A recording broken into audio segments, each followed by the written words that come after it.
9월 위기설로 긴장감이 돌던 9월이 무사히 지나갔습니다.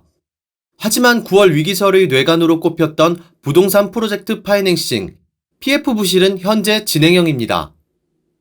국토교통부는 지난달 초부터 추석 연휴를 앞두고 부동산 공급 활성화 대책 발표를 이례적으로 예고까지 하며 기대감을 키웠는데요. 특히 지난달 18일 원희룡 국토교통부 장관은 부동산 대책에서 수요를 늘리는 방안은 원칙적으로 배제하고 철저히 공급 쪽으로 집중하겠다고 강조했습니다.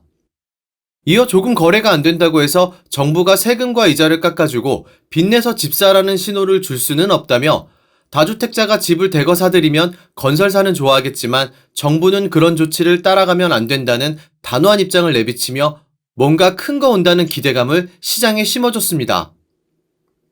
하지만 지난달 26일 막상 뚜껑을 열어본 정부의 916 부동산 대책은 국민 주거 안정을 위한 주택 공급 활성화 방안이라는 제목이 무색하게 공급에 차질이 없게 하겠다는 다소 뜬구름 잡는 맹탕 대책이었습니다. 이런 배경엔 현재 가계의 주택담보대출 규모가 2조 8,591억 원으로 전달 대비 5조 원가량 늘어 2년여 만에 최대 증가치를 기록하고 있는 상황에서 섣불리 화끈한 공급대책 발표로 투자 심리를 자극할 경우 5개월 연속 증가세인 가계대출의 규모를 더욱 키울 수 있다는 정부의 고민이 읽히는 대목입니다.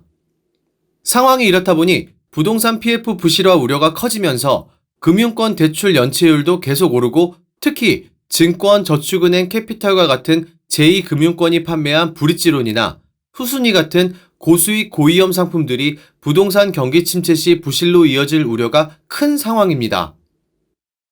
제2금융권이 판매한 상품들의 대출 잔액은 지난 6월 말 기준 증권 5조 5천억 원, 저축은행 10조 원, 여신전문 26조 원으로 은행 보험보다는 낮지만 연체율은 증권이 17.3%, 저축은행 4.6%, 여신전문 3.9%로 높은 수준이었습니다.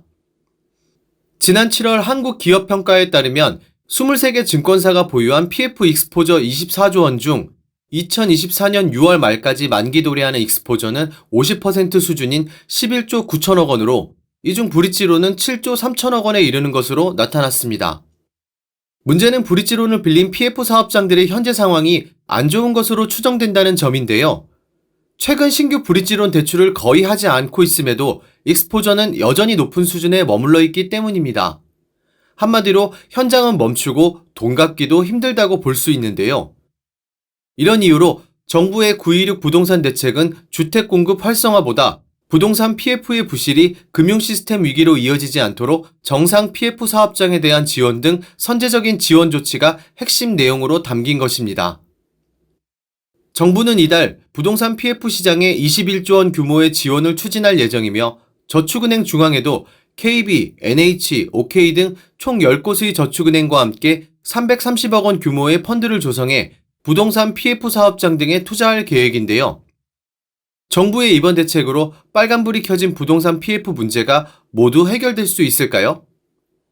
지난 3일 에너지경제신문 김준영 기자는 정부의 이번 공급 대책에 대해 할 수 있는 건 없지만 기대를 품게 하면서도 시장에 자극을 주지 않고 평탄하게 흘러가길 바라는 마음, 또 공은 국회에 있다고 넌지시 던지는 마음이 내년 총선을 위한 행보로 느껴진다고 평가했습니다.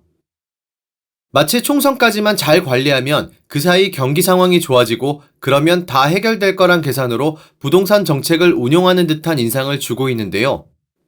하지만 한국은행이 올해 하반기 정도에 미국이 금리를 내린다는 시나리오를 바탕으로 추진해온 통화정책이 생각보다 미국의 고금리 상황이 길어지며 현재 고환율, 고물가 이중고를 맞은 것처럼 내년 총선 전 이스라엘과 팔레스타인 무장정파 하마스의 무력 충돌과 같은 예측 못한 해외발 충격이 추가 발생할 경우 금융권 부실은 한 번에 터질 가능성도 있어 9월 위기설은 여전히 현재 진행형이라는 점에서 긴장감을 가지고 예의주시해야겠습니다.